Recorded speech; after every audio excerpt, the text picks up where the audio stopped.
আসসালামু আলাইকুম রহমতুল্লাহ বারাকাতুহ। সুবাহ আল খৈর, সুবাহ নূর, আলহামদুলিল্লাহ। আজকে 27 মার্চ 2026। সুবহানাল্লাহ,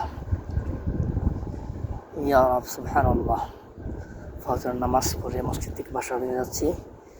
সকালের মৃদু বাতাস শরীরের জন্য, স্বাস্থ্যের জন্য খুবই উপকার। আসসালামু আলাইকুম রহমতুল্লাহ। মাশাআল্লাহ। অনেকে দেখা যায় নামাজ না পড়ে সকালবেলা তারা এক্সারসাইজ করতে বের হয়। বাংলাদেশে এটা অনেক দেখছি।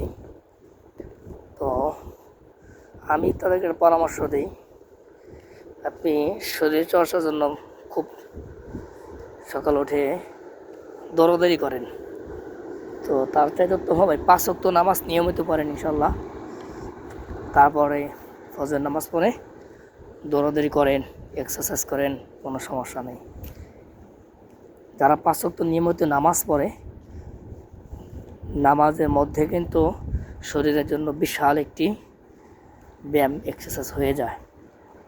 তো নামাজ তো আল্লাহর হুকুম, তো নামাজ যেভাবে আমরা আদায় করব, এর মধ্যে আমাদের শরীরের সমস্ত অঙ্গ প্রত্যঙ্গের কি সুস্বাস্থ্যের জন্য বিশাল একটা কার্যকর হবে।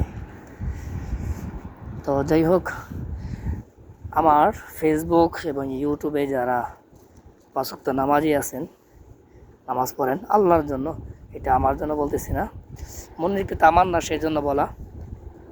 একটু যদি মনে চাই কমেন্ট করতে পারেন, ঠিক আছে? দেখবো আমার ফেসবুক অথবা ইউটিউবে এমন কতজন লোক আছেন মুহিব্বিন, যারা 5 ওয়াক্ত নামাজ পড়েন আল্লাহর ভয়ে। আলহামদুলিল্লাহ, আল্লাহ সুবহানাল্লাহ। নামাজ এটা হলো ইসলাম ধর্ম গ্রহণ করার পরে সর্বোত্তম ইবাদত। নামাজ এটা ফরজ।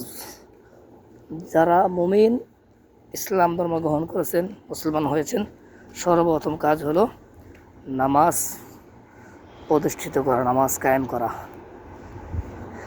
মনে মনে নামাজ পড়লে কিন্তু নামাজ হবে না। নামাজ পড়তে হবে আল্লাহ তাআলা যেমনি পড়তে বলছেন, আল্লাহ রসুল যেমনি বলছেন, সল্লু কামা রাআইতুমুনি উসাল্লি, তোমরা এমনভাবে নামাজ পড়ো যেমনভাবে আমাকে নামাজ পড়তে দেখেছো। ঠিক আছে? রসুল সাল্লাল্লাহু আলাইহি সাল্লাম তিনি মনে মনে নামাজ পড়েন নাই, নামাজ পড়ছেন আল্লাহ তাআলার বিধান মোতাবেক। আল্লাহ পাক আমাদের সবাইকে রসুলের পথে চলার তৌফিক দান করেন, আমিন। আসসালামু আলাইকুম রহমতুল্লাহ। ওহ, কি শান্তির বাতাস, সুবহানাল্লাহ।